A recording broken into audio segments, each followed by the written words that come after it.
All right, good evening. Here now the news. My goodness, this is really strange. I'm talking to you and I'm not on the air. And I've been on the air for 34 years in New York City. I'm Ernie ANASTOS, and I anchor the news for Fox 5 in New York, the flagship station for News Corporation.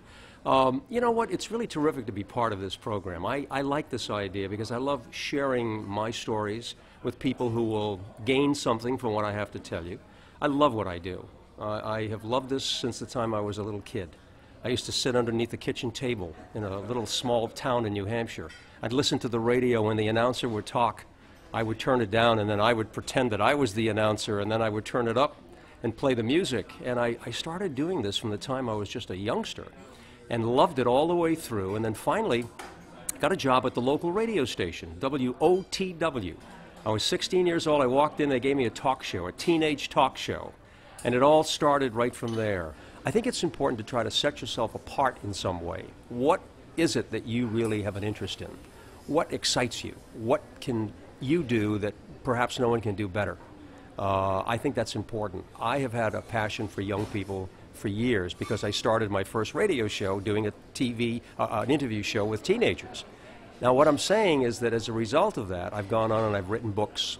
I just wrote a book about ERNIE and the big news. It helps young people decide on their career and also helps them to understand broadcasting. I go out and speak to children all over the New York City area.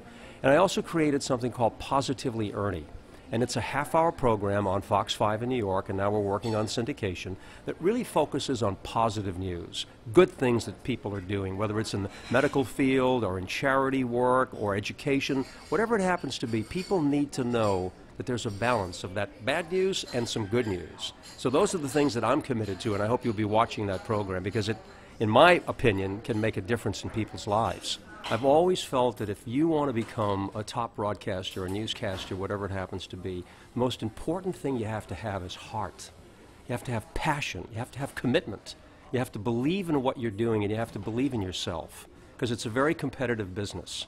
And when you start working in different cities, you're going to find that, you know, it's difficult sometimes to get ahead because you're the one that has to bubble to the top.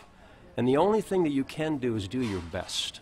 Because if you always do your best, if you always work at being the very best that you can be, you can't go wrong, and you never have to worry about somebody, you know, behind you. I was never concerned about competition because I felt that this was a talent that was given to me, and you're an individual and I'm an individual, and this gift is something very special. So over the years, I've always felt that the most important thing is to be able to communicate with people. Let them know who you are. Talk to the cameras if you're talking to a person. Like right now, I feel like there are people out there, real people, and it doesn't change when I'm off the air. If I'm talking to people on the street or in the studio or wherever I happen to be, it's all the same. You have to be smart. You have to make sure you prepare yourself with a good education. I love education. I have degrees in sociology and anthropology, but you need to have the background. So don't ever sacrifice the opportunity for a good education. That's the foundation. Number two, try to go out and get internships working at different channels or different cable systems, wherever you can learn, and never worry about money. When I was in Providence, Rhode Island, this was a while back, I was making a fair amount of money. And they had offered me all these big jobs in San Francisco and in Chicago. Just when I was leaving Providence, I had an opportunity to move on. And the big job paid a lot of money. But there was another job that was in New York at that time that paid less than half of what I was being offered. And I took it because I believed that this is where I wanted to be. In 3 months, I surpassed that big salary that I turned down. And I can't say how important that is.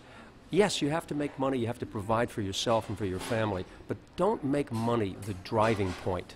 Don't tell yourself that this is why I'm going to take the job. Take it because you want to take the job.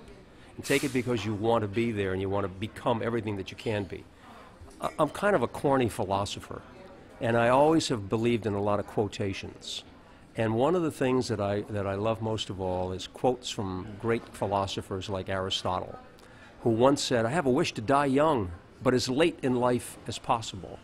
So what I'm telling you is that no matter what your age is right now, no matter where you are at this stage in life, just remember that you have an opportunity to become everything that you can be. I wish you my success for you and for your life.